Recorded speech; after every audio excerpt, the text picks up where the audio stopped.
A local family is mourning after their mother's sudden diagnosis of a rare, rapidly progressing terminal disease. Her prognosis was less than 6 months to live. In the giving spirit of their mother, though, Janice Torres' family wants to raise awareness around what she's gone through so that others do not feel alone. It's really beautiful, and actually it was my second time here. This is Montebello resident and mother of 4, Janice Torres. Unbeknownst to us at the time, she had just received a life-altering diagnosis 11 days prior. My son David gave her a call and asked her where she was. All she could describe for him was that there's grass and there's kids. We kind of thought it was related to just some lack of sleep. Janice would be wheelchair-bound in a matter of days. The disease is called Creutzfeldt-Jakob disease. According to the CDC, it affects only 1 in a million people. And my mom just happens to kind of be that crazy statistic. And just 2 weeks after we first met her, Hi, I'm Christina. We met a couple weeks ago. the fast-moving disease had taken its toll. It's a neurodegenerative disorder. You can kind of imagine a lot like Alzheimer's. It's suddenly fallen upon us and very swiftly. I mean, that's just kind of the unfathomable. There is no available treatment or cure. They cannot control their muscles. They start losing their ability for cognition and memory.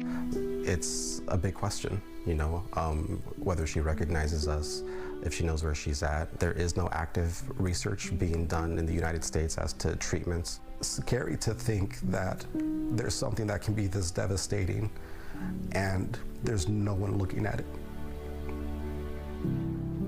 Janice's fierce, giving spirit has inspired her family to serve others, like David, her son, who's become mayor of Montebello. In her example, that's given me the strength to lead my city.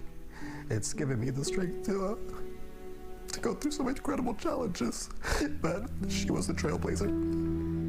She always pushed us to go out there and, you know, find adventure and enjoy life. Her little saying used to be like, let's just go check it out. It was always a lot of fun being in the car with her because you just never knew where you were going to end up.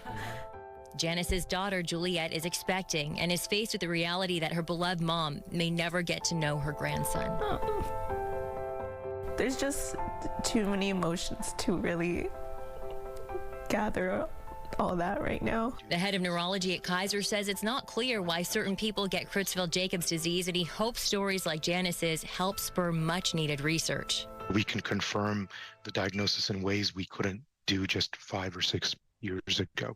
This unthinkable ordeal has reminded the Torres family to appreciate every moment. Janice is the love of my life. It's been an effort to squeeze as much out of life as possible in as little time as we have. It's been a joyful experience, but it's also been very frightening in that, you know, we're racing a clock here.